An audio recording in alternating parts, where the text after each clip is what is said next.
الرحمن الرحيم الحمد لله الذي خلق فسوى والذي قدر فهدى والذي أخرج المرعى الحمد لله الذي أنزل على عبده الكتاب ولم يجعل له عوجا الحمد لله الذي لم يتخذ صاحبة ولا ولدا ولم يكن له شريك في الملك ولم يكن له ولي من الذل ونكبره تكبيرا الحمد لله الذي ليس كمثله شيء وهو السميع البصير واشهد ان لا اله الا الله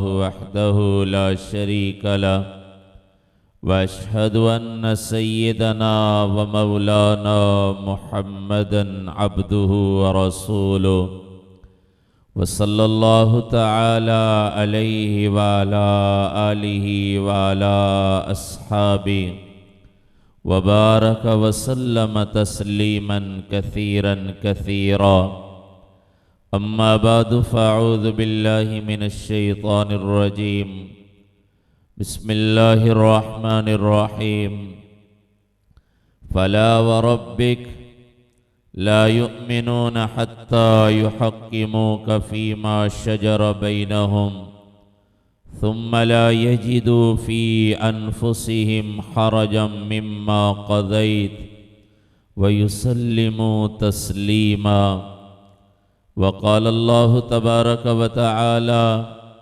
وما آتاكم الرسول فخذوه وما نهاكم عنه فانتهوا وقال النبي صلى الله تبارك وتعالى عليه وسلم لا يؤمن أحدكم حتى يكون هواه تبعا لما جئت به وقال النبي صلى الله تبارك وتعالى عليه وسلم إن الله قد بعثني كافة للناس رحمة فأدوا عني أو كما قال عليه الصلاة والسلام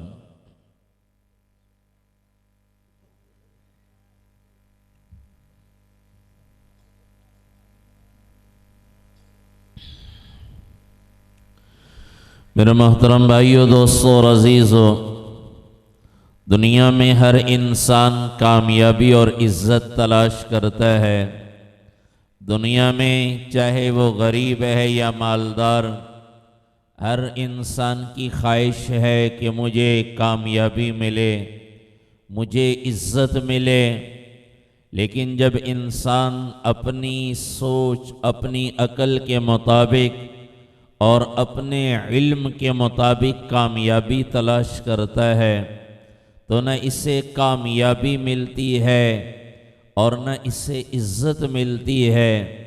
اس کی وجہ کیا ہے کہ اللہ قرآن میں فرماتے ہیں وَمَا أُوتِيتُم مِّنَ الْعِلْمِ إِلَّا قَلِيلًا، اے دنیا کے انسانوں، تمہیں جو علم دیا گیا یہ بہت تھوڑا ہے۔ اور انسان کی عقل کمزور ہے، عقل کمزور، علم تھوڑا۔ چھوٹا بچہ ہم کہتے ہیں اس سے سمجھ کوئی نہیں، یہ ناسمجھ ہے۔ کوئی 60-70 سال عمر ہو جاتی ہے تو پھر لوگ کہتے ہیں اب یہ بوڑھا ہو گیا، اب اس کی عقل کام نہیں کرتی۔ تو انسان کی عقل کمزور ہے، علم اللہ نے تھوڑا عطا فرمایا۔ پھر انسان میں، انسان ہونے کے ناطے سے انسان میں عیب ہیں۔ اللہ بھی قرآن میں فرماتے ہیں خلق الانسان ضعیفا، یہ انسان کمزور پیدا کیا گیا ہے۔ انہو کان ظلوما جہولا، یہ انسان ظالم بھی ہے، جاہل بھی ہے۔ انہو لفرح فخور، انسان کو خوشی ملتی ہے تو یہ بھی عیب ہے، وہ تکبر کرتا ہے۔ فخر کرتا ہے۔ انہو لیئوس قنوط، اللہ فرما رہے ہیں انسان پر کوئی ناگواری آتی ہے تو یہ نا امید ہو جاتا ہے۔ تو یہ انسان میں عیب بہت سارے ہیں، عقل کمزور ہے، علم تھوڑا ہے۔ اس کے بالمقابل اللہ تبارک و تعالی نے میرے اور آپ کی طرف بلکہ قیامت تک کے انسانوں کی طرف اپنے پیارے حبیب صلی اللہ علیہ وسلم کو رہبر، رہنما، محسن، پیغمبر، رسول بنا کر بھیجا۔ تو اللہ تبارک و تعالی نے اپنے محبوب نبی کو علم بھی کامل عطا فرمایا، عقل مبارک بھی کامل عطا فرمائی۔ نبی کا علم بھی کامل، اللہ کے نبی کی عقل مبارک بھی کامل۔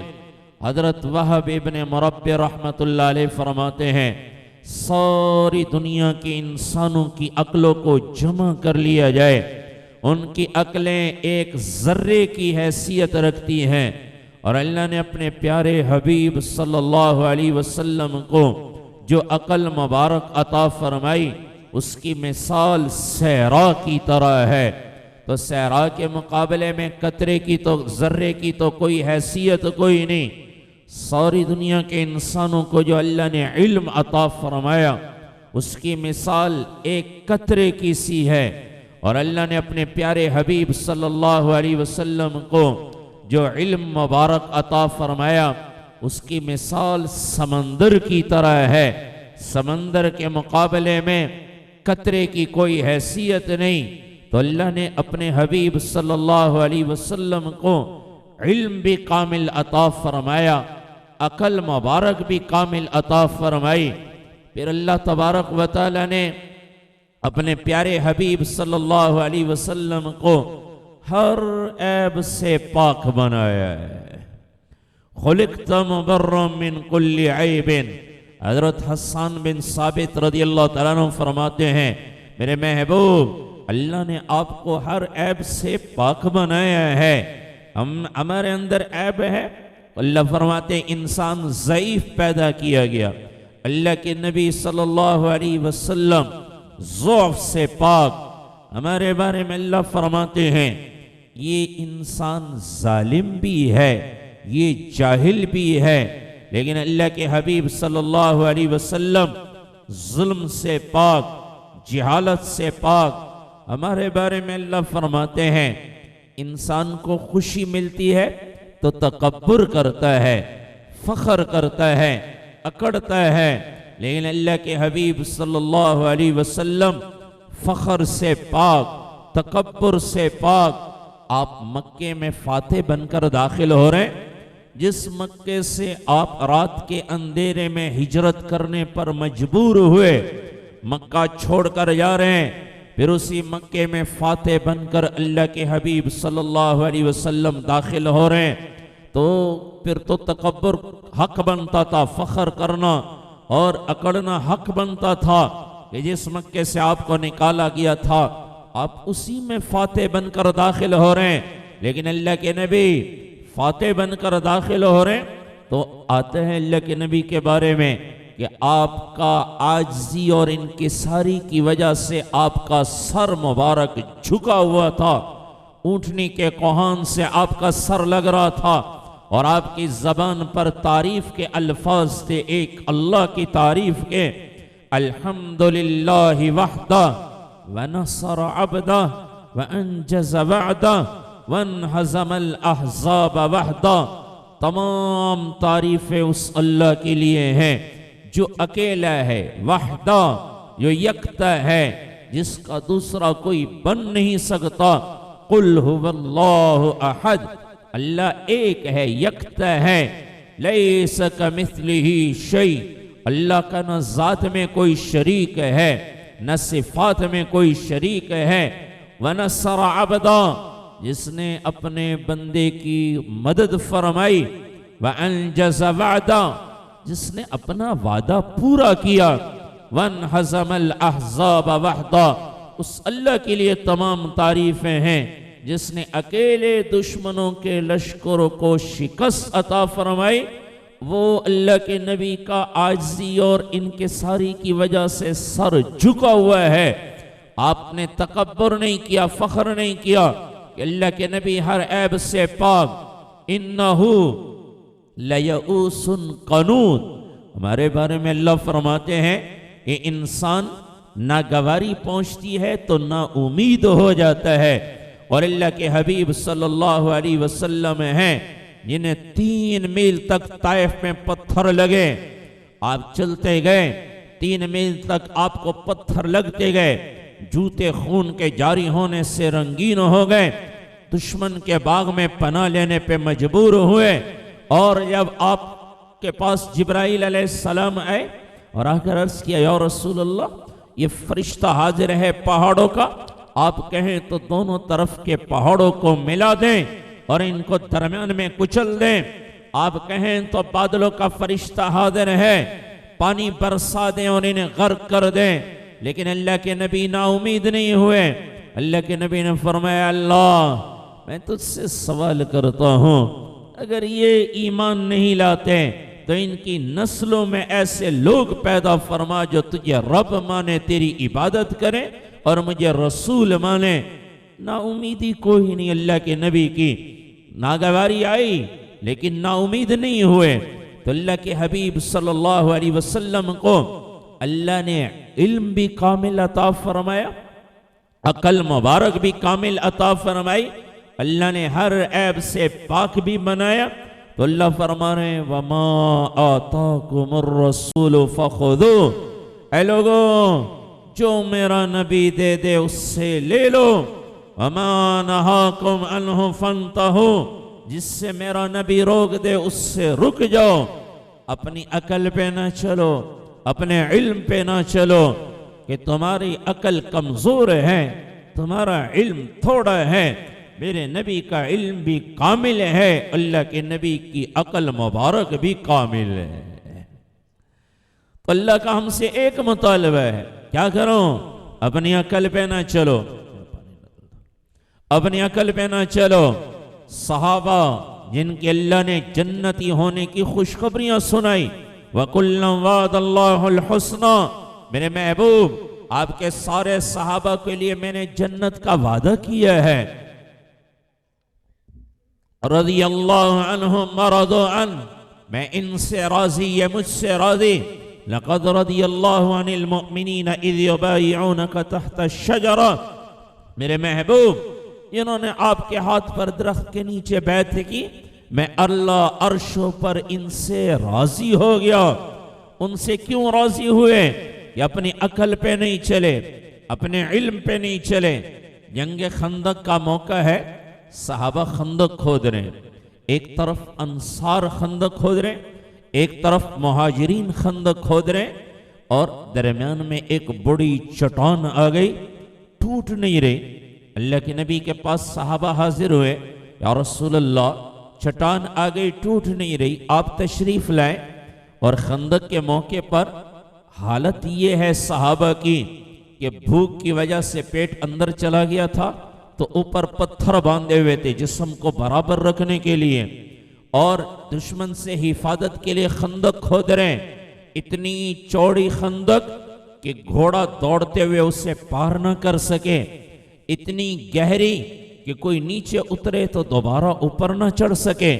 تو اللہ کے نبی تشریف لائے، آپ نے کدال اٹھائی اور اللہ کے نبی نے فرمایا وَتَمَّتْ کلمت ربک صدقا وعدلا. یہ آیت تلاوت فرمائی اور اللہ کے نبی نے کدال پر ضرب لگائی، چٹان سے شعلہ نکلا. اللہ کے نبی نے فرمایا کسرا فتح ہو گیا. کسرا سب سے بڑی سپر پاور طاقت، سب سے بڑی سپر پاور طاقت، چٹان پر کدال مار رہے ہیں اور شعلہ نکل رہا ہے. تو جو عقل پہ چلنے والے لوگ آج کے زمانے میں بھی ہے، اس زمانے میں بھی، اپنے علم پہ چلنا، اپنی عقل پہ چلنا. وہ جی شریعت نے اس کا کیوں حکم دیا، شریعت نے اس سے کیوں روکا؟ یہ دین عقل پہ چلنے کا نام نہیں. حضرت علی رضی اللہ تعالیٰ عنہ فرماتے ہیں یہ سردیوں میں موزہ پہنتے ہیں چمڑے کا، تو شریعت نے حکم دیا ہے کہ کہ چمڑے کے موزے کے اوپر والے حصے پر مسا کیا جائے. عقل تو یہ کہتی ہے پاؤں کا نیچے والا حصہ زمین سے لگ رہا ہے, کوئی مٹی کوئی گندگی لگی ہوگی, نیچے والے حصے پر مسا کیا جائے. لیکن شریعت کہتی ہے اوپر والے حصے پر مسا کیا جائے. اس لیے حضرت علی رضی اللہ تعالیٰ عنہ کا فرمان ہے, یہاں شریعت نے اوپر والے حصے پر حکم دیا مسح کرنے کا, یہ عقل والوں کی عقل پہ لاٹھی ماری ہے کہ دین عقل پہ چلنے کا نام نہیں, دین تو اللہ اور اس کے رسول کے ماننے کا نام دین ہے. سبحان اللہ. نبی کے ماننے کا نام دین, اللہ کے حکم ماننے کا نام دین. سمجھ میں آئے یا نہ آئے, ہمارا علم کہے ٹھیک ہے تو بھی ماننا ہے کرنا ہے, ہمارا علم کہے یہ اچھا نہیں ہے پھر بھی ماننا ہے. اس لیے کہ ہم اللہ کو رب مان چکے ہیں, ہم اللہ کے حبیب صلی اللہ علیہ وسلم پر ایمان لائے ہیں. تو صحابہ کہہ رہے ہیں جو منافقین تھے, منافقین وہ کیا کہنے لگے دیکھو پیٹ پہ پتھر باندھے ہوئے اور دشمن سے حفاظت کے لیے خندق کھود رہے, اور یہ کہہ رہے ہیں دنیا کی سپر پاور طاقت فتح ہو گئی. اور جو ایمان والے تھے وہ کیا کہنے لگے, یہ کون ہیں کہنے والے کہ کسرا فتح ہو گیا, یہ اللہ کے نبی ہیں, یہ ہو کر رہے گا. ظاہر میں پتہ نہیں چل رہا لیکن اللہ کے نبی نے فرمایا ہے یہ ہو کر رہے. اپنے علم پہ نہیں چلے, اپنی عقل پہ نہیں چلے. سردی کا موسم, اور سردی کے موسم میں کھجور کے درخت پہ کھجور نہیں لگتے, وہ تو گرمیوں میں کھجور لگتی ہے. تو اللہ کے نبی نے صحابہ بیٹھے ہوئے, حضرت علی رضی اللہ تعالیٰ عنہ بھی بیٹھے ہوئے. اللہ کے نبی نے فرمایا علی اٹھو اور یہ کھجور کے درخت سے کہو اللہ کے نبی کہہ رہے ہیں ہمیں کھجوریں کھلاؤ, ہمیں کھجوریں کھلاؤ. تو میں کسی کو کہوں کھجور توڑ کے لاؤ کھجور کے درخت سے, جی دماغ خراب ہے, سردی کے موسم میں کہاں کھجور. حضرت علی رضی اللہ تعالیٰ عنہ بھی دیکھ رہے ہیں, آنکھ سے نظر آ رہا ہے, اور سامنے درخت کھڑا ہے, نظر بھی آ رہا ہے کہ کھجور کوئی نہیں. مشاہدہ تجربہ بھی کہتا ہے سردیوں میں کھجور کوئی نہیں. لیکن اللہ کے نبی کا فرمان تھا, اللہ قرآن میں فرما رہے ہیں فلا وربک, میرے محبوب مجھے تیرے رب کی قسم, لا یؤمنون حتی یحکموک فیما شجر بینہم, اے میرے محبوب یہ اس وقت تک کامل ایمان والے نہیں ہو سکتے جب تک جو آپ نے ان کے لیے فیصلہ کر دیا یہ اس کو تسلیم نہ کریں اور دل میں بھی حرج نہ آنے پائے. نبی کی بات کو مانتے ہوئے دل میں بھی حرج نہ آئے, تب تو یہ کامل ایمان والے ہیں. حضرت علی رضی اللہ تعالیٰ عنہ جب اللہ کے نبی نے فرمایا کھجور کے درخت سے کہو ہمیں کھجوریں کھلاؤ, بغیر جھجک کے بغیر تعمل کے سوچ و بچار کے فوراً اٹھے اور کھجور کے درخت کو جا کر کہنے لگے اللہ کے نبی کہہ رہے ہیں ہمیں کھجوریں کھلاؤ. وہ روایات میں کتابوں میں آتا ہے ٹپ ٹپ ٹپ ٹپ کر کے فوراً کھجوریں گرے. حضرت علی رضی اللہ تعالیٰ عنہ جمع کر کے لے آئے, اللہ کے نبی کے سامنے رکھی, اللہ کے نبی نے خود بھی کھائی ہے صحابہ کو بھی کھلائی. سبحان اللہ. تو یہ عقل پہ چلنے کا نام دین نہیں, اور نہ ہی کوئی اپنی عقل اپنے علم کے مطابق زندگی گزار کر کامیاب ہو سکتا ہے. اس لیے میرے بھائیوں اللہ کا ہم سے مطالبہ ہے اپنے علم پہ نہ چلو, اپنی عقل پہ نہ چلو. قرآن میں اللہ فرماتے ہیں یمحق اللہ الربا ویربی الصدقات, اللہ زکوٰۃ کو بڑھاتے ہیں, جو زکوٰۃ ادا کرتے ہیں ان کے مال کو, صدقات کے مال کو اللہ بڑھاتے ہیں. یمحق اللہ الربا, اور اللہ فرما رہے ہیں اللہ سود کو گھٹاتے ہیں, سود کو اللہ کم کرتے ہیں, زکوٰۃ کو بڑھاتے ہیں. عقل کیا کہتی ہے, تجربہ کیا کہتا ہے, لوگ کیا کہتے ہیں کہ 1,00,000 روپے میں سے 2,500 روپے زکوٰۃ کے دے دیے تو یہ تو مال کم ہو گیا, نظر آ رہا ہے کہ کم ہو گیا. لیکن اللہ کیا فرما رہے ہیں, نہیں زکوٰۃ سے مال بڑھے گا. یہ عقل والوں کی عقل پہ لاٹھی ماری ہے اللہ نے, اور اللہ تبارک و تعالی برکت عطا فرماتے ہیں. ایسی اللہ فرما رہے ہیں سود سے مال کم ہوگا, سود کا مال کبھی نہیں بڑھ سکتا. 1,00,000 روپے دیا, 1,00,000 روپے پر کچھ عرصے کے بعد 5,000 10,000 اوپر مل گئے تو یہ تو ظاہر میں نظر آ رہا ہے کہ یہ تو مال بڑھ گیا، لیکن اللہ کیا فرما رہے؟ نہیں، اللہ سود کو گھٹاتے ہیں، سود والے کا جو سود پہ لین دین کرتا ہے اس کا مال کم ہوگا، اور جو زکوٰۃ ادا کرتا ہے اس کا مال اللہ بڑھاتے چلے جائیں گے۔ تو یہ دین عقل کے تابع نہیں، عقل تو یہ کہتی ہے کیسے بڑھے گا، لیکن اللہ کے ماننے، اللہ کے فرمان کو ماننا، اپنے علم کو پیچھے رکھ کر اپنے عقل پہ نہیں چلنا۔ کامیابی انہی کے قدم چومتی ہے جو عقل پہ نہیں چلتے، جو اپنے علم پہ نہیں چلتے، بلکہ اللہ کے حبیب صلی اللہ علیہ وسلم کے مبارک طریقوں پر جو زندگی گزارتے ہیں۔ کہ اللہ نے ہمیں ایک ہی زندگی نمونے کے طور پر ہمیں حکم دیا ہے، لَقَدْ كَانَ لَكُمْ فِي رَسُولِ اللَّهِ أُسْوَةٌ حَسَنَةٌ، لوگو تمہارے لیے میرے محبوب نبی کی زندگی بہترین نمونہ ہے، انہیں راضی کر کے آ جاؤ، انہیں راضی کر کے آ جاؤ۔ یہی وہ ہستی ہیں جو سب سے اعلیٰ عرفہ جن کو بنایا گیا ہے۔ اللہ کے حبیب صلی اللہ علیہ وسلم کی پرواز وہاں پہنچی ہے جہاں کوئی نہیں پہنچ سکا۔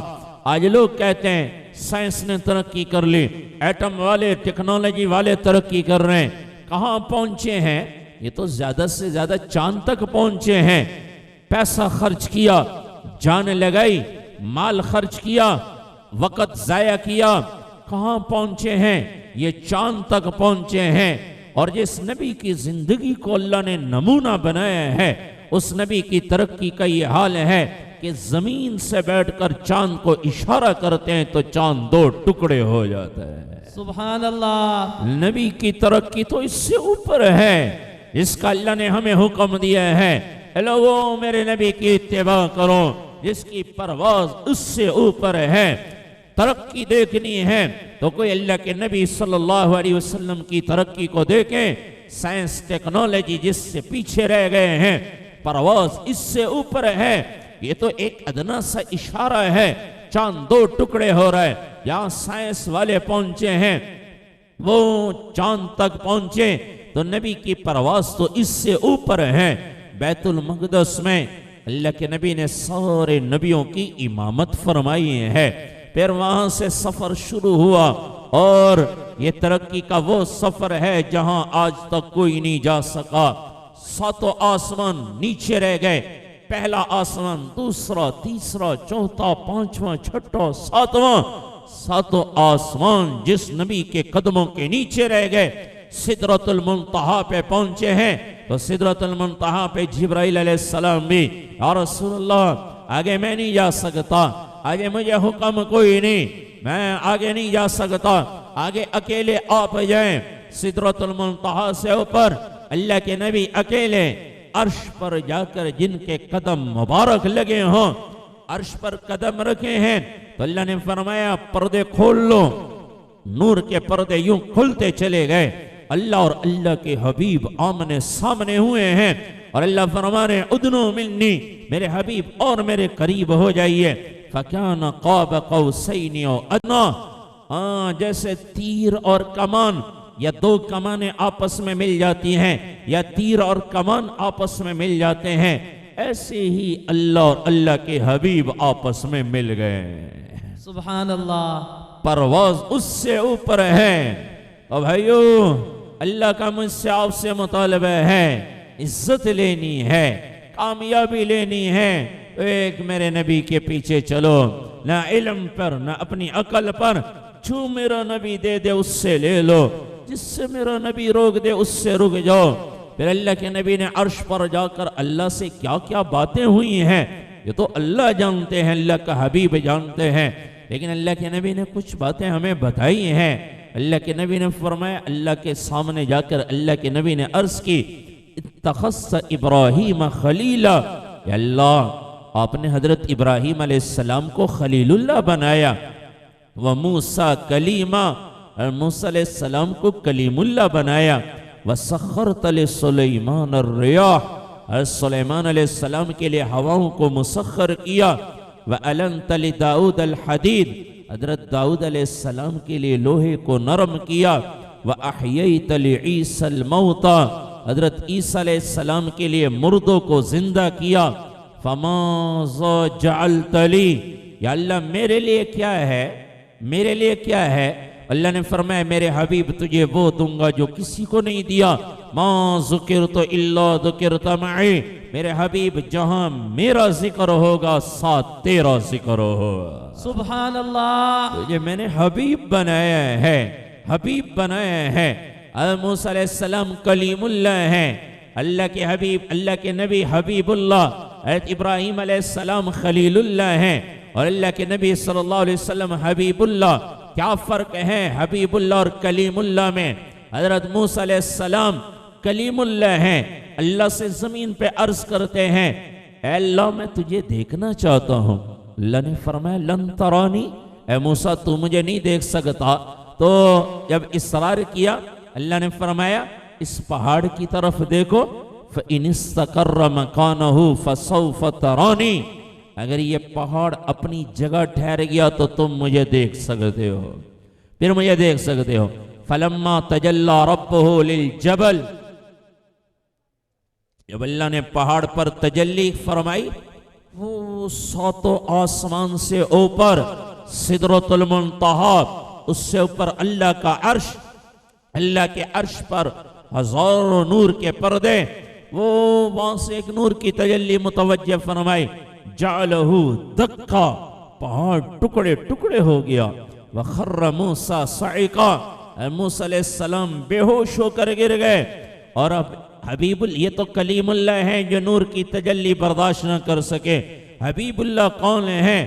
جنہیں اللہ نے عرش پہ بلایا اور اللہ کا براہ راست اللہ کے نبی نے دیدار فرمایا.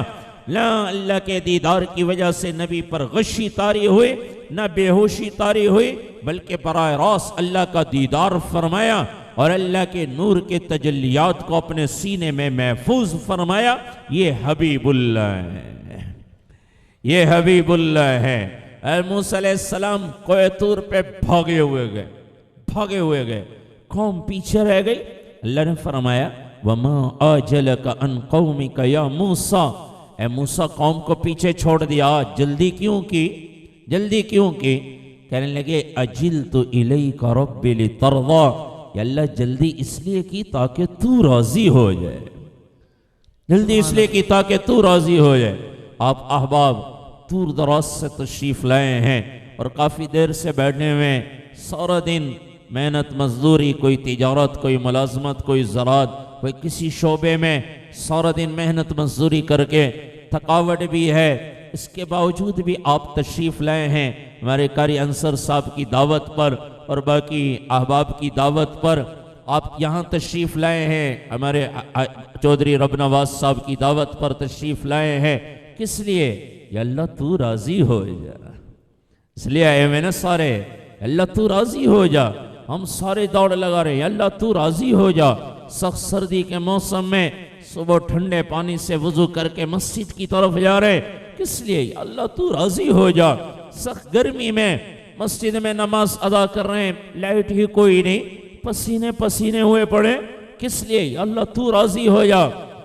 موسیٰ علیہ السلام بھی کہہ رہے ہیں اللہ جلدی اس لیے کی تاکہ تو راضی ہو جائے، اور ہم سب بھی کوشش کر رہے ہیں اللہ تو راضی ہو جا. یہ تو کلیم اللہ ہے جو اللہ کی رضا کے پیچھے دوڑ رہے ہیں. اور حبیب اللہ کون ہیں؟ جنہیں اللہ بن مانگے فرما رہے ہیں وَلَسَوْفَ يُعْتِيكَ رَبُّكَ فَتَرْضَىٰ، میرے محبوب آپ کو اتنا دوں گا کہ آپ راضی ہو جائیں گے. ساری دنیا اللہ کو راضی کر رہی ہے، اللہ اپنے حبیب کو راضی کر رہے ہیں. سبحان اللہ. نعرہ تکبیر، نعرہ تکبیر. شان مصطفیٰ، شان مصطفیٰ.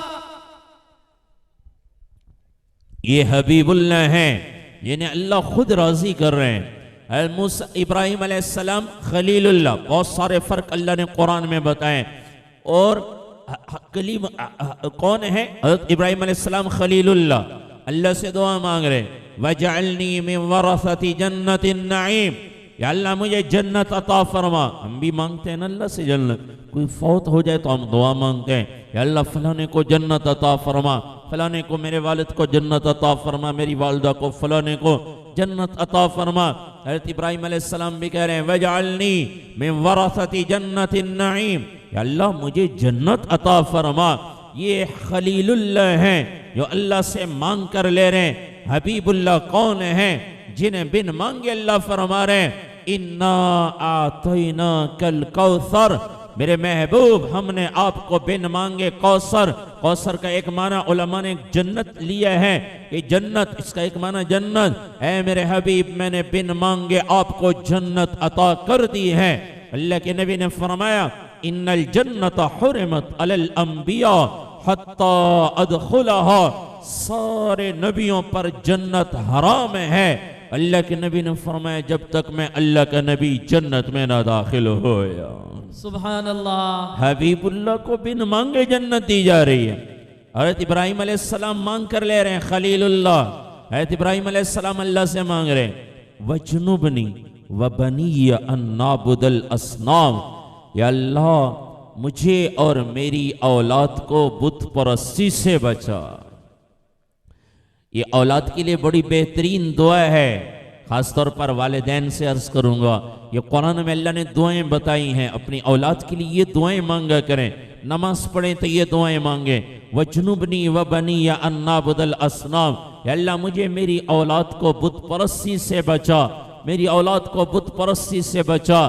اولاد بت پرستی سے خالی دنیا سے گئی، اللہ کے ساتھ کسی کو شریک نہ ٹھہرایا، کھانے کو کچھ نہ ملا، پہننے کو کچھ نہ ملا، لیکن اللہ راضی ہو گئے، بت پرستی نہ کی تو یہ جنت میں جائے گا اور دنیا کی دولتیں مل جائیں، لیکن اللہ کے ساتھ شریک ٹھہراتا ہوا گیا، بت پرستی کرتا ہوا گیا تو رب کی قسم پھر سیدھا جہنم میں۔ اس لیے اولاد کے لیے دنیا مانگنی ہے، کوئی منع نہیں ہے، لیکن زیادہ یہ دعا مانگے وَجْنُبْنِي وَبَنِيَّ أَن نَعْبُدَ الْأَصْنَامَ، یا اللہ مجھے اور میری اولاد کو بت پرستی سے بچا۔ اور حبیب اللہ کون ہیں جنہیں بن مانگے اللہ فرما رہے ہیں انما یرید اللہ لیذہب عنکم الرجس اہل البیت ویطہرکم تطہیرا، میرے محبوب میں نے آپ کو، آپ کے گھرانے کو، خاندان کو، اہل بیت کو بن مانگے بت پرستی اور تمام گندگیوں سے پاک کر دیا ہے۔ ہمارے نبی کا سارا خاندان پاک، ہمیں اپنے والد کا پتہ، دادا کا پتہ، کسی کو پردادا کا پتہ ہے، لیکن آگے پیچھے نسل کا پتہ کوئی نہیں، 5-10 نسلیں پیچھے پتہ کوئی نہیں کہ مسلمان تھے کہ نہیں، لیکن نبی کا واحد خاندان ہے جس کی گارنٹی کائنات کا رب دیتا ہے کہ اے میرے حبیب میں نے آپ کو، آپ کے گھرانے کو، خاندان کو بن مانگے بت پرستی اور تمام گندگیوں سے پاک کر دیا ہے۔ وہ کون ہے؟ وہ حضرت محمد صلی اللہ علیہ وسلم بن عبداللہ بن عبد المطلب بن ہاشم بن عبد مناف بن قصی بن کلاب بن مرہ بن کعب بن لوی بن غالب بن فہر بن مالک بن نظر بن کنانہ بن خزیمہ بن مدرکہ بن الیاس بن مزر بن نظار بن معد بن عدنان بن عود بن حمیسہ بن سلامان بن عود بن بود بن قموال بن عبی بن عوام بن ناشد بن حزا بن بلداس بن یدلاف بن طابح بن جاحم بن ناحش بن ماخی بن عیفی بن ابکر بن عبید بن الدعا بن حمدان بن سمبر بن یسربی بن یحزن بن یلحن بن عرعوہ بن عیزی بن زیشان بن عیسر بن اقناد بن ایہام بن مقصر بن ناحس بن زارے بن سمی بن مزی بن عوض بن ایرام بن کیدار بن اسماعیل بن ابراہیم علیہ السلام بن طارح بن ناحور بن سروج بن رو بن فائد بن عابر بن ارفخشاد بن سام بن نوح علیہ السلام بن لامک بن متوشالح بن اخنون ادریس علیہ السلام بن یرد بن ملحل ایل بن کینان بن آنوش بن شیس اور بن آدم علیہ السلام۔ نعرہ تکبیر، نعرہ تکبیر، شان مصطفیٰ، شان مصطفیٰ۔ یہ حبیب اللہ ہیں جن کی اللہ نے نسلوں کو پاک کر دیا ہے۔ انبیاء دنیا میں تشریف لائے ہیں اور لوگوں کو اللہ کے دین کی باتیں بتاتے تھے، اور کیا کہتے تھے؟ لا اسألکم علیہ مالا، اے لوگو ہم تم سے مال نہیں مانگتے، لا اسألکم علیہ اجرا، اے لوگو ہم تم سے اجرت نہیں مانگتے۔ جیسے یہ تبلیغ والے آتے ہیں، وہ کہتے ہیں نہ ووٹ کا سوال نہ نوٹ کا سوال، اللہ کو راضی کر لو، اللہ کے نبی کو راضی کر لو۔ انبیاء بھی یہی کہتے تھے، ہم تم سے ووٹ نہیں مانگتے، لا اسألکم علیہ مالا، تم سے مال نہیں مانگتے، لا اسألکم علیہ اجرا، کوئی اجرت نہیں مانگتے۔ اللہ نے اپنے حبیب صلی اللہ علیہ وسلم کو جب بھیجا تو اللہ نے فرمایا قل لا اسألکم علیہ اجرا، اے میرے حبیب آپ بھی فرما دیجئے، اے لوگوں میں تم سے اجرت نہیں مانگتا، الا المودۃ فی القربى، لیکن اے میرے حبیب آپ انہیں کہہ دیجئے ایک چیز مانگتا ہوں، ایک چیز مانگتا ہوں، وہ کیا ہے؟ الا المودۃ فی القربى، اے لوگوں میرے رشتہ داروں سے محبت کرو۔ نبی کے رشتہ داروں سے، اہل بیت سے، نبی کے گھرانے سے محبت ایمان کا حصہ ہے، صحابہ سے محبت ایمان کا حصہ، اہل بیت سے محبت ایمان کا حصہ، اللہ کے نبی سے محبت ایمان کا حصہ، اللہ سے محبت ایمان کا حصہ ہے۔ یہ اس کے بغیر ایمان مکمل نہیں۔ اللہ کے نبی صلی اللہ علیہ وسلم ایک مرتبہ تشریف فرمائے ہیں، حضرت عباس رضی اللہ تعالیٰ عنہ غمگین پریشان ہو کر آئے ہیں، اللہ کے نبی کے سامنے بیٹھے تو اللہ کے نبی نے دیکھا، پوچھا عباس کیا بات ہے؟ میں تمہیں غمگین دیکھ رہا ہوں، پریشان دیکھ رہا ہوں۔ کہنے لگے یا رسول اللہ ہم باہر جاتے ہیں، یہ کافر، مکے کے کافر، ہم بنو ہاشم نبی کے خاندان کو دیکھ کر منہ پھیر لیتے ہیں۔ اللہ کے نبی کو غصہ آیا، آپ منبر پر تشریف فرما ہوئے اور حمد و ثنا کے بعد فرمایا لوگوں کچھ لوگ ہیں جو میرے خاندان سے اعراض کرتے ہیں، سنو کسی کے دل میں اس وقت تک ایمان داخل نہیں ہو سکتا جب تک وہ میرے خاندان سے میری وجہ سے محبت نہ کرنے لگے۔ اہل بیت سے محبت ایمان کا حصہ ہے، ایمان کا حصہ ہے، اور اللہ فرما رہے ہیں وَمَنْ يَقْتَرِفْ حَسَنَةً نَزِدْ لَهُ فِيهَا حُسْنًا، جو اے میرے حبیب ان کے ساتھ، اہل بیت نبی کے خاندان کے ساتھ جو بھلائی کرے گا اللہ اس کے اجر کو بڑھاتے چلے جائیں گے، اللہ اجر بڑھاتے چلے جائیں گے۔ اہل بیت سے محبت۔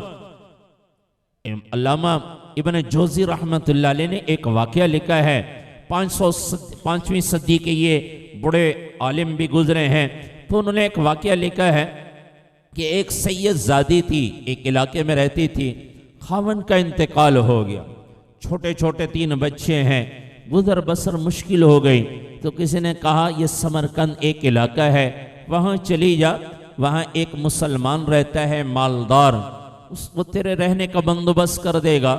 یہ عورت وہاں چل کر آئی ہے، اس مسلمان کا دروازہ کٹکھٹایا، وہ باہر نکلا تو کہنے لگی سید زادی ہوں، چھوٹے چھوٹے بچے ہیں، خاوند کا انتقال ہو گیا، گزر بسر مشکل ہے، کوئی رہنے کا بندوبست کر دو، کوئی ضروریات پوری کرنے کا بندوبست کر دو۔ تو وہ مسلمان کہنے لگا تمہارے پاس سید زادی ہونے کی کیا دلیل ہے، کیا ثبوت ہے تمہارے پاس؟ وہ کہنے لگی اور تو کوئی ثبوت نہیں بھئی، یہی زبان ہے۔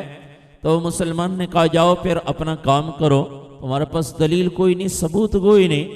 علامہ ابن جوزی رحمت اللہ علیہ لکھتے ہیں کہ پھر وہ وہاں سے نکلی تو کسی نے کہا یہاں ایک مجوسی ہے، آگ کی پوجا کرنے والا، غیر مسلم، مسلمان نہیں، مالدار ہے، اس کے پاس چلی جا، وہ تیرا بندوبست کر دے گا۔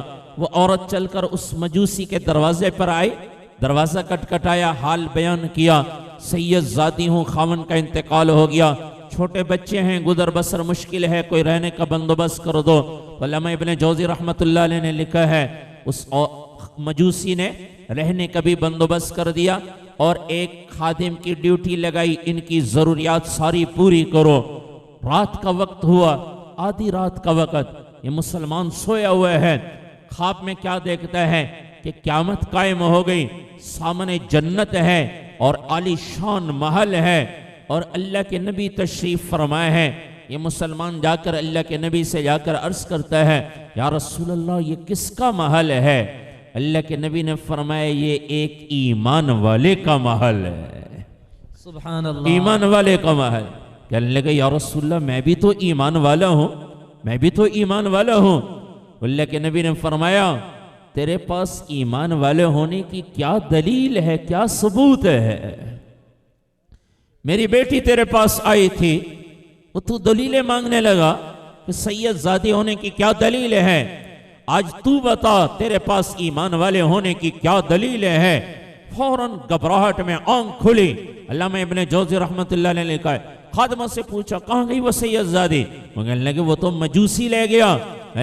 بھاگتا ہوا گیا، مجوسی کا دروازہ کٹکھٹایا اور وہ باہر نکلا تو کہنے لگے اللہ کا واسطہ دیتا ہوں وہ سید زادی میرے حوالے کر دے. وہ مجوسی کہنے لگا جا جا اپنا کام کر، پہلے بن دے کے سودا ہوا تھا، اب میں بھی دیکھ چکا ہوں، جو خواب تو نے دیکھا وہ میں نے بھی دیکھا ہے. اللہ کے نبی نے فرمایا یہ محل تیرا ہے، میں کلمہ پڑھ کے اسی نبی کا غلام بن چکا. سبحان اللہ. اہل بیت کے ساتھ محبت، اور اللہ فرما رہے ہیں جو ان کے ساتھ بھلائی کرے گا میں اسے بھی اس کے اجر کو بھی بڑھاتا چلا جاؤں گا.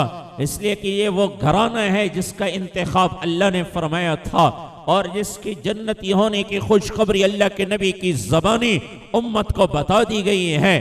اہل بیت میں اللہ کے نبی ہیں، پھر اللہ کے نبی کی ازواج مطہرات ہیں جن کے بارے میں اللہ فرما رہے ہیں وَلَا أَن تَنْكِحُوا أَزْوَاجَهُ مِن بَعْدِهِ أَبَدًا. خبردار ان سے نکاح نہیں ہو سکتا. ازواجہ امہاتہم، یہ آپ کی بیویاں امت کی مائیں ہیں، ان سے نکاح نہیں ہو سکتا. اللہ کے نبی کو کہا گیا، اللہ کے نبی کو جبرائیل علیہ السلام نے آ کر بتایا یا رسول اللہ اللہ فرما رہے ہیں میں نے جنت میں بھی ان بیویوں کو آپ کی بیویاں بنا دی. سبحان یہ اللہ. جنت میں بھی آپ کی بیویاں ہیں، پھر آپ کی اولادیں ہیں.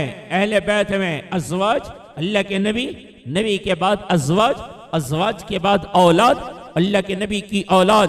آپ کے بیٹے تھے 3 یا 4 یا 5، مشہور 3 ہیں، باقی 5 نام آتے ہیں تو بعضوں نے 5 بھی لکھے ہیں. بچپن میں انتقال ہو گیا، بچپن میں، اور اللہ کے نبی نے فرمایا جس کا بچہ بچپن میں انتقال کر جائے وہ بچے سیدھا جنت میں جائیں گے. بلکہ ہم دعا بھی یہی پڑھتے ہیں جنازے میں اللہ انہیں ہمارے لیے آخرت میں ذخیرہ بنا، شفاعت کرنے والا بنا، جن کی شفاعت قبول ہو. یہ بچے بھی شفاعت کریں گے جو بچپن میں دنیا سے رخصت ہو گئے. بچے بیٹے بچپن میں دنیا سے چلے گئے. بیٹیاں ہیں آپ کی، اللہ کے نبی کی 4 بیٹیاں، 3 بیٹیاں زندگی میں رخصت ہو گئی، انتقال فرما گئی. اللہ کے نبی سے آ کر کہا گیا آپ کی بیٹیوں کو جنت عطا کر دی گئی ہے. سبحان اللہ. ایک بیٹی بچی ہیں جن کا انتقال یہ اللہ کے نبی کے پردہ فرمانے کے 6 ماہ کے بعد دنیا سے رخصت ہوئی. کون ہے وہ خاتون جنت حضرت فاطمہ الزہرا رضی اللہ تعالیٰ عنہا، ان کے بارے میں میرے نبی نے فرمایا میری بیٹی فاطمہ تو میرے جگر کا ٹکڑا ہے. جس نے میری بیٹی کو خوش کیا اس نے مجھے خوش کیا، جس نے میری بیٹی کو تکلیف دی اس نے مجھے تکلیف دی. اے میری بیٹی کیا تو راضی نہیں؟ اللہ نے تجھے جنتی عورتوں کا سردار بنا دیا ہے. سبحان اللہ. نعرہ تکبیر، نعرہ تکبیر. شان اہل بیت، شان اہل بیت، شان محمد مصطفیٰ. تو اللہ کے نبی کی اس بیٹی کو جو دنیا ہی میں جنت کی عورتوں کا سردار بنا دیا گیا ہے. پھر آپ کے آگے جو آپ کے ساتھ رشتہ داری ہے حضرت ابو بکر صدیق رضی اللہ تعالیٰ عنہ، حضرت عمر فاروق رضی اللہ تعالیٰ عنہ، یہ دونوں اللہ کے نبی کے سسر ہیں. ان کی بیٹیاں اللہ کے نبی کے نکاح میں ہیں. اللہ کے نبی نے فرمایا میرے آسمان پر بھی 2 وزیر ہیں، جبرائیل علیہ السلام اور میکائیل علیہ السلام. میرے زمین پر بھی 2 وزیر ہیں، وہ ابو بکر اور عمر ہیں. سیدا قہول اہل الجنہ ابو بکر و عمر. جنت میں بڑی عمر والے لوگوں کے سردار ہوں گے ابو بکر اور عمر. پھر دو صحابی ہیں جو اللہ کے نبی کے داماد ہیں، ایک حضرت عثمان غنی رضی اللہ تعالیٰ عنہ، اور جن کی نکاح میں اللہ کے نبی کی دو بیٹیاں، قیامت تک کوئی کسی کو یہ اعزاز نہ مل سکے گا۔ حضرت آدم علیہ السلام سے لے کر قیامت کی صبح تک یہ اعزاز صرف حضرت عثمان غنی رضی اللہ تعالیٰ عنہ کے پاس ہے کہ نبی کی دو بیٹیاں ذو النورین جن کا لقب ہے، دو بیٹیاں دو نوروں والا، وہ اللہ کے نبی نے فرمایا اے عثمان ان لکل نبی رفیق فی الجنہ، جنت میں ہر نبی کا ایک رفیق ہے، وانت رفیقی فی الجنہ، اور جنت میں تو میرا رفیق میرا ساتھی ہو۔ سبحان اللہ۔ دوسرے داماد ہیں حضرت علی رضی اللہ تعالیٰ عنہ۔ اللہ کے نبی صلی اللہ علیہ وسلم نے صحابہ بیٹھے ہوئے، اللہ کے نبی نے حضرت علی رضی اللہ تعالیٰ عنہ کا ہاتھ پکڑا، اپنے قریب کیا اور فرمایا اما ترضى ان یکون منزلک بمقابلۃ منزلی فی الجنہ، علی کیا تو راضی نہیں جنت میں تیرا محل میرے محل کے سامنے ہوگا، تو جنت میں میرا پڑوسی ہو۔ سبحان اللہ۔ پھر نواسے ہیں حضرت حسن حسین رضی اللہ تعالیٰ عنہ، اللہ کے نبی نے فرمایا سیدا شباب اہل الجنہ الحسن والحسین، جنت کے نوجوانوں کے سردار میرے لاڈلے حسن اور حسین ہیں۔ ایک موقع پر آپ نے ہاتھ بلند کر کے فرمایا اللہم انی احبہما، یا اللہ میں ان سے پیار کرتا ہوں، فاحبہما، یا اللہ تو بھی ان سے پیار فرما، وَأَحْبِبْ مَنْ أَحَبَّهُمَا، یا اللہ جو ان دونوں سے پیار کرے تو اس سے بھی پیار فرما۔ سبحان اللہ۔ یہ گرانہ اللہ نے عطا فرمایا ہے، چنا ہے، جن کو اللہ تبارک و تعالی نے حبیب اللہ فرمایا ہے۔ مجھ سے اور آپ سے اللہ نے ایک ہی مطالبہ کیا، اے لوگو یہ اتنی عظیم ہستی جو خود بھی بے عیب ہیں، جن کے خاندان کو بت پرستی سے پاک کیا ہے، تو اپنی عقل پہ نہ چلنا، اپنے علم پہ نہ چلنا، جو میرا نبی دے دے اس سے لے لو، جس سے میرا نبی روک دے اس سے روک جاؤ۔ نماز پڑھنے کا حکم دیا تو نماز پڑھو، چاہے جان جاتی نظر آئے ہر حال میں نماز ادا کرو۔ زکوٰۃ کا حکم دیا تو چاہے کچھ بھی حالات آ جائیں مالوں کی زکوٰۃ ادا کرو، کہ اپنی عقل پہ چلو گے زکوٰۃ روک دو گے تو دنیا میں بھی ذلت ہے، آخرت کی بھی ذلت ہے۔ اور اگر ادا کر دی زکوٰۃ، رمضان کے روزے رکھو، چاہے گرمی ہو چاہے سردی ہو، جھوٹ بولنے سے منع کیا تو جھوٹ سے رک جاؤ، سود پر لین دین سے منع کیا اس سے رک جاؤ، ماں باپ کی نافرمانی سے اللہ کے نبی نے روکا ہے کہ نافرمانی نہ کرو، ان کی نافرمانی سے بچو، مسلمان کا مال کھانے سے اس کی بےزتی کرنے سے منع کیا ہے، اس سے رک جاؤ، رشتہ داروں سے اچھا سلوک کرنے کا حکم دیا، رشتہ داروں سے اچھا سلوک کرو، ان سے قطع رحمی تعلق توڑو نہ، مسلمان سے تعلق توڑو نہ۔ یہ اللہ کے نبی نے جن چیزوں کے کرنے کا حکم دیا ان کو کرنا، اور جن سے روکا ہے ان سے رکنا، یہی سارے دین کا خلاصہ ہے۔ سبحان اللہ۔ سارے دین کا، سارے نبی کی سیرت کا خلاصہ یہی ہے۔ تو بھائیو آج ایک پیغام لے کر جائیں، اللہ نے زندگی بنانے کا وعدہ نہ مال کے ساتھ فرمایا ہے نہ چیزوں کے ساتھ فرمایا ہے۔ یہ تو ہماری مجلسوں میں آج اسی کے تذکرے شروع ہو گئے کہ ہم نے قرآن سے دوری اختیار کر لی۔ قرآن اور صاحب قرآن اللہ فرماتے ہیں کہ جو ہمارے حالات بنے ہیں اس کی وجہ کوئی اور نہیں ہے، وہ انسانوں کے اعمال ہیں۔ کس وجہ سے حالات خراب ہوتے ہیں؟ اللہ کا فرمان ہے من اعرض عن ذکری فإن له معیشة ضنکا، جو میرے ذکر سے جس نے اعراض کیا فإن له معیشة ضنکا، اللہ فرما رہے ہم دنیا کی زندگی تنگ کر دیں گے۔ ذکر سے اعراض، اور اس ذکر سے علماء مفسرین نے مراد لیا ہے، مفتی شفیع صاحب رحمت اللہ علیہ نے مراد لیا ہے، ایک قول نقل کیا ہے کہ اس ذکر سے مراد قرآن ہے اور صاحب قرآن ہے۔ قرآن سے جو دوری اختیار کرے گا، اور قرآن اور صاحب قرآن لازم ملزوم ہے۔ اللہ کے نبی کی زندگی کو دیکھنا ہے تو قرآن کو دیکھ لیں، قرآن کی عملی شکل دیکھنی ہے تو نبی کی زندگی دیکھ لیں کہ اللہ کے نبی کا ہر عمل قرآن کے مطابق، اور قرآن میں جو کچھ ہے اس کی عملی شکل اللہ کے نبی کی زندگی ہے۔ تو قرآن اور صاحب قرآن سے اللہ فرما رہے ہیں جس نے اعراض کیا فَإِنَّ لَهُ مَعِيشَةً ضَنْكًا، اللہ فرما رہے ہیں ہم دنیا کی زندگی تنگ کر دیں گے۔ یہ تو قرآن نے ہمیں بتایا ہے مسائل کیوں پیش آئیں گے، حالات کیوں خراب ہوں گے۔ ہم تو کہتے ہیں ڈالر اوپر چلا گیا اس لیے حالات خراب ہو گئے، چیزیں مہنگی ہو گئی اس لیے حالات خراب ہو گئے، پیٹرول مہنگا ہو گیا۔ ہماری مجلس میں یہی تذکرے ہیں، اس لیے کہ ہم نے قرآن سے دوری اختیار کر لی۔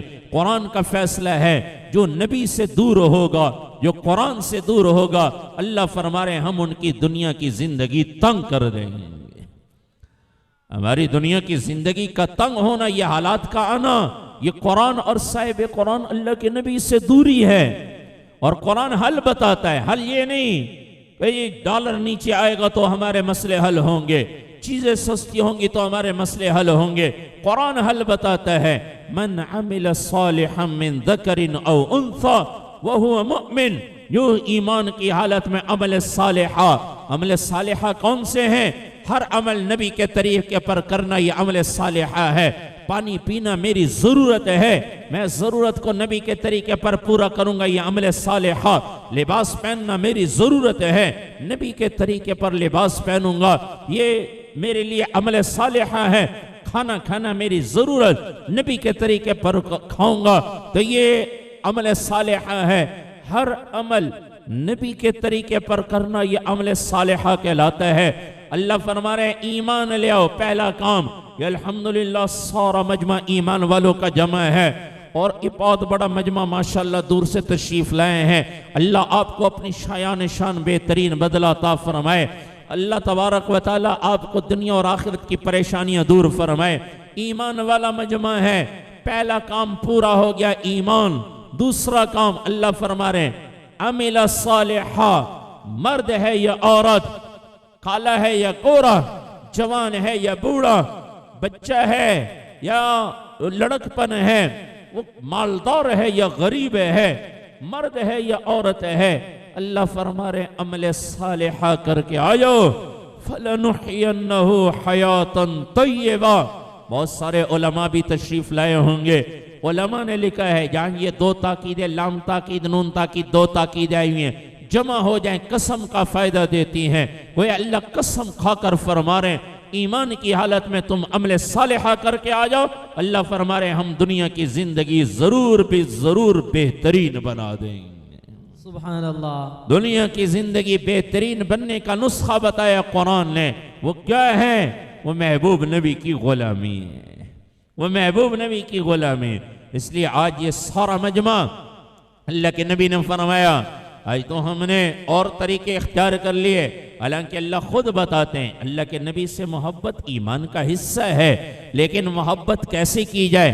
ایک ہے کہ میڈیا بتائیں، ایک ہے کہ لوگ بتائیں کہ یوں محبت کریں، ایک ہے کہ اللہ کے نبی نے ہمیں خود بتایا ہے نبی سے محبت کیا ہے۔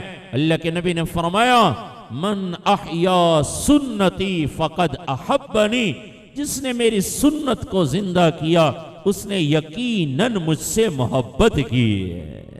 سبحان اللہ۔ نبی کی سنت کو زندہ کرنا، نبی سے محبت۔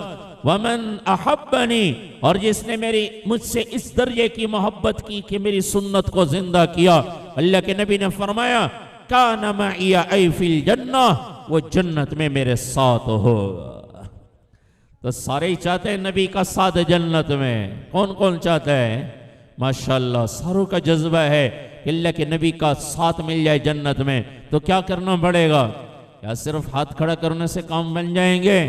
نہیں نہیں، بلکہ نبی کی غلامی اختیار کریں۔ غلام کہتے اس کو ہیں جس کا کوئی عمل آقا کی مرضی کے خلاف نہ ہو۔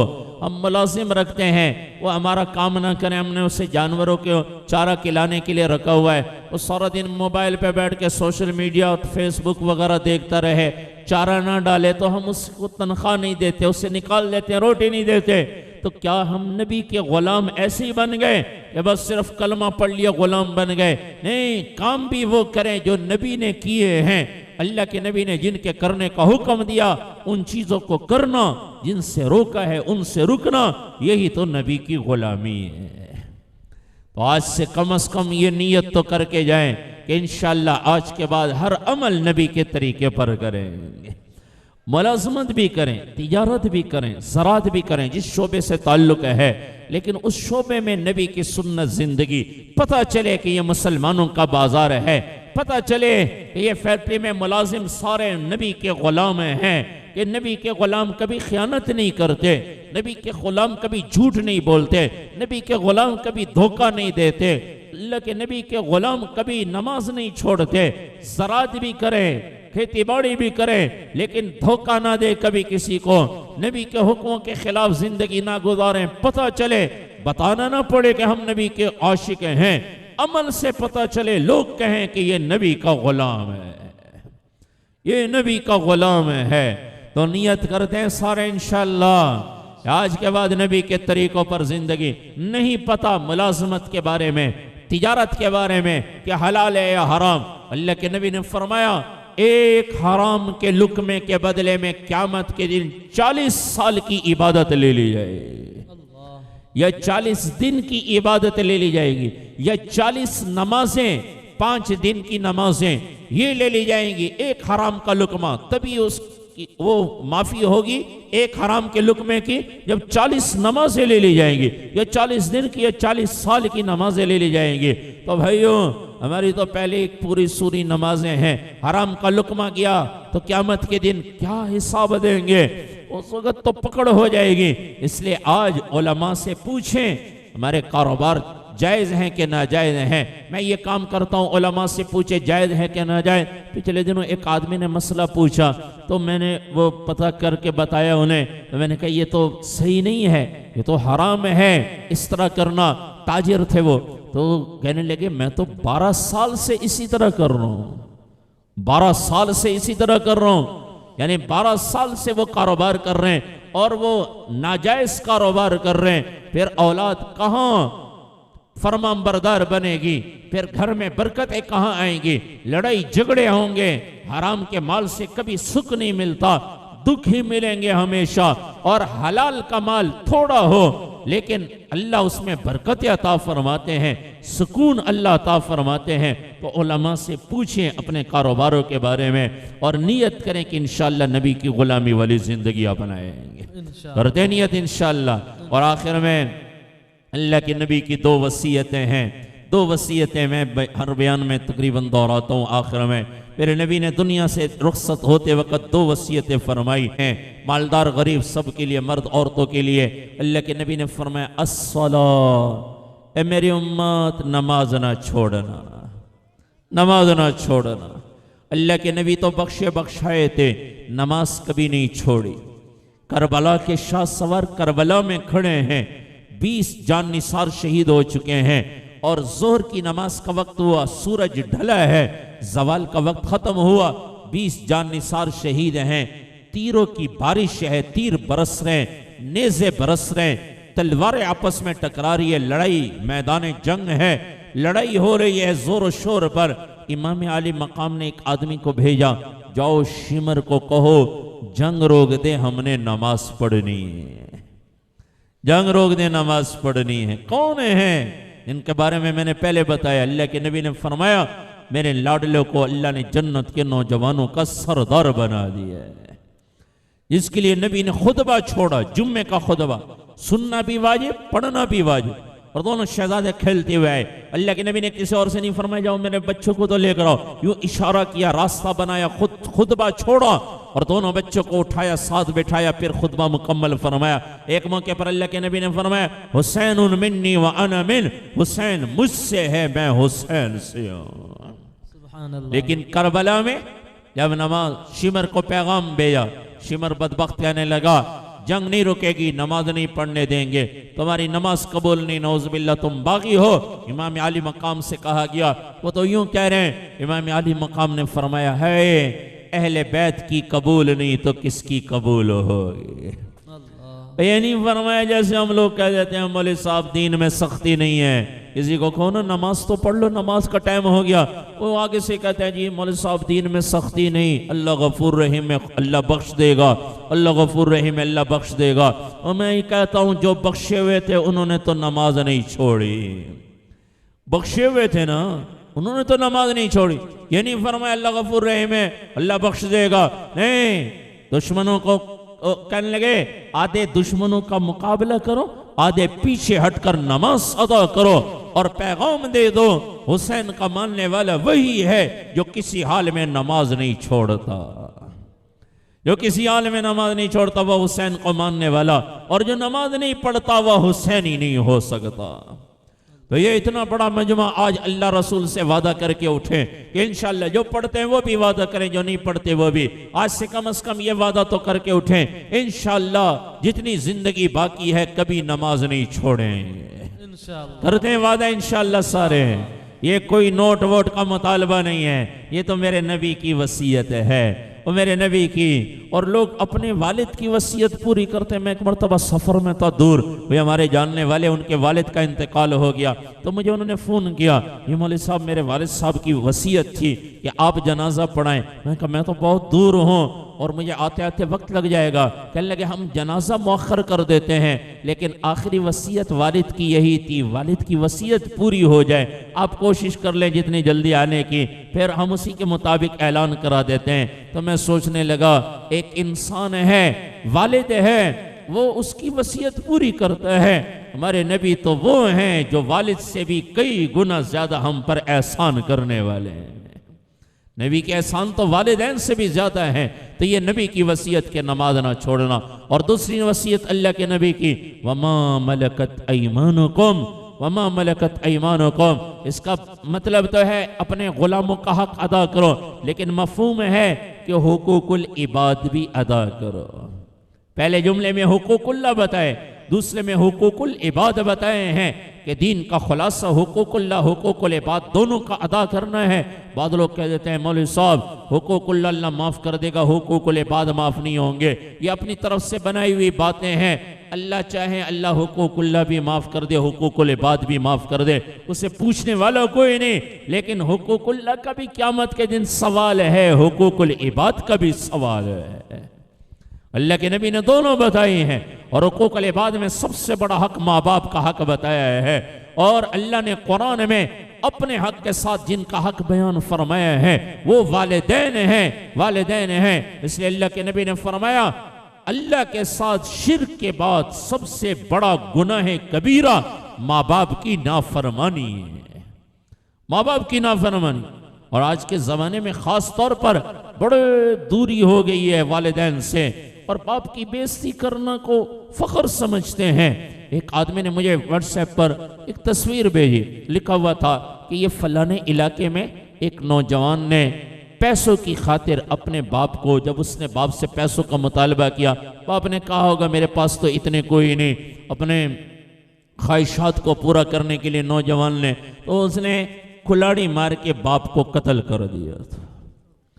وہ میرے پاس تصویر آئی، میں رات شام کا وقت عشاء کی نماز کے بعد کا، تو میں نے وہ دیکھی، کافی دیر تک مجھے رات کو نیند نہیں آ رہی تھی، میرے سامنے وہ تصویر تھی، میں سوچتا رہا یہ زلزلے اور یہ سیلاب اور یہ چیزوں کی قلت اور یہ مہنگائی ہے، اس وجہ سے ویسے نہیں آ رہی، جب ظلم انتہا کو پہنچ جاتا ہے۔ میرے نبی سے پوچھا گیا یا رسول اللہ قیامت کب آئے گی؟ اللہ کے نبی نے فرمایا اللہ کو پتہ ہے، یا رسول اللہ کوئی نشانی بتا دیں۔ اللہ کے نبی نے فرمایا جب تم دیکھو کہ نوجوان اپنے ماں باپ کو ذلیل کریں اور بیٹیاں اپنی ماں کو ذلیل کریں تو سمجھو قیامت آ گئی۔ آج کے زمانے میں لوگ باپ کو کہہ دیتے ہیں، نوجوان کئیوں کو سنا، ابا تجھے کیا پتا، یہ جدید دور ہے، یہ جدید دور ہے، سائنسی دور ہے، تو یہ پرانے زمانے کی باتیں کرتا ہے۔ نہیں، اللہ قرآن میں فرماتے ہیں وَلَا تَقُلْ لَهُمَا اُفْ، انہیں اف بھی نہ کہو۔ اللہ کے نبی کتنے مہربان شفیق نبی، پتھر مارنے والوں کو دعائیں دی، چچا کے قاتل کو معاف کیا، جنہوں نے ہجرت پہ مجبور کیا انہیں معاف کر دیا اللہ کے نبی نے۔ جب لیکن ماں باپ کی نافرمان کی باری آئی، ایک تو آپ رمضان کے مہینے میں ممبر پر تشریف فرما ہوئے، آمین کہی، جبرائیل علیہ السلام نے بد دعا دی، ہلاک ہو جائے وہ آدمی جس کے ماں باپ اسے بڑھاپے میں ملے اور ان کی خدمت کر کے جنت نہ کما لے۔ ہمارے نبی نے بد دعا پر آمین فرمائی کہ ہاں ہلاک ہو جائے۔ اور دوسرا ایک موقع پر اللہ کے نبی نے قبرستان میں فرمایا اے لوگوں، جس نے ماں باپ کو ستایا اس پر اللہ کی لعنت، آسمان والوں کی لعنت، زمین والوں کی لعنت۔ شفیق نبی۔ پھر اللہ کے نبی نے فرمایا دو چیزیں ایسی ہیں جن کی سزا دنیا میں بھی ملتی ہے، آخرت میں الگ ذخیرہ ہے عذاب کا، دنیا میں بھی سزا ملتی ہے۔ ایک اللہ کے نبی نے فرمایا ظلم، جو ظلم کرتا ہے اسے دنیا میں بھی سزا ملتی ہے۔ ظالم کبھی نہیں پھلتا، ہمیشہ مظلوم پھلتا رہتا ہے، ظالم سکڑ جاتا ہے، ختم ہو جاتی ہے، نسلیں ختم ہو جاتی ہیں ظالم کی، اور مظلوم چلتا رہتا ہے۔ حضرت حسین رضی اللہ تعالیٰ عنہ مظلوم تھے، آج تک ان کا خاندان، قیامت تک خاندان باقی رہے گا۔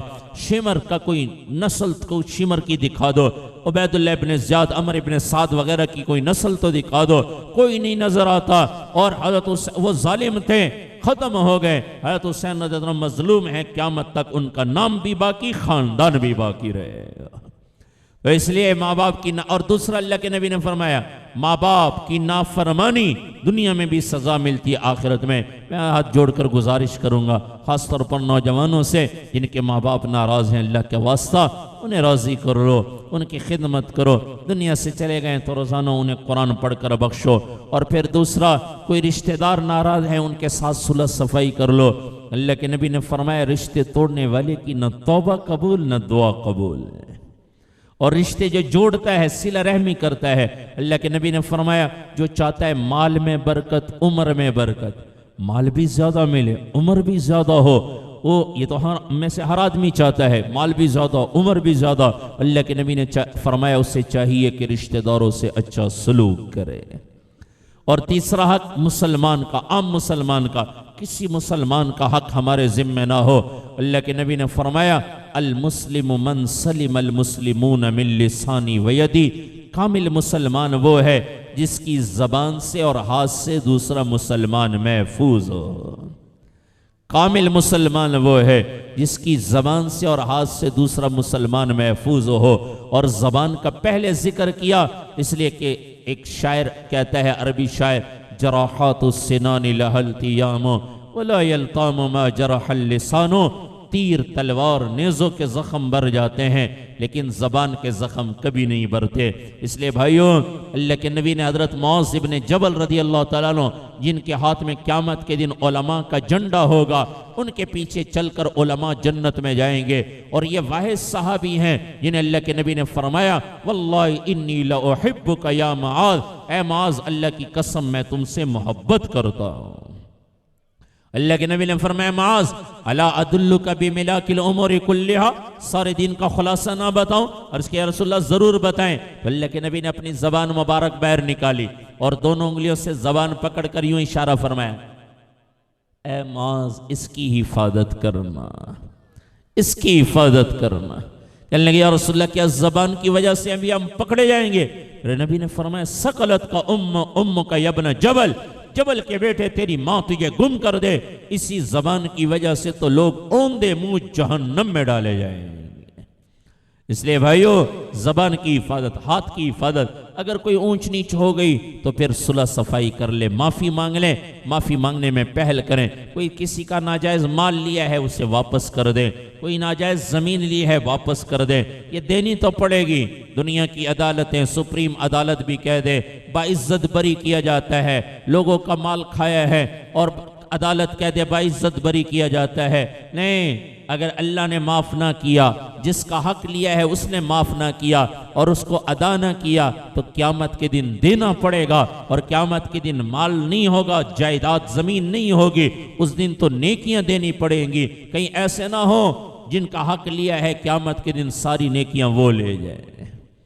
اس لیے جس کا لیا ہے واپس کر دے، زمین لیے واپس، پیسے لیے واپس کر دے، زبان سے ہاتھ سے تکلیف دی ہے تو وہ بھی معافی مانگ لے، اسے کہیں اب بدلہ لے لے یا معاف کر دو۔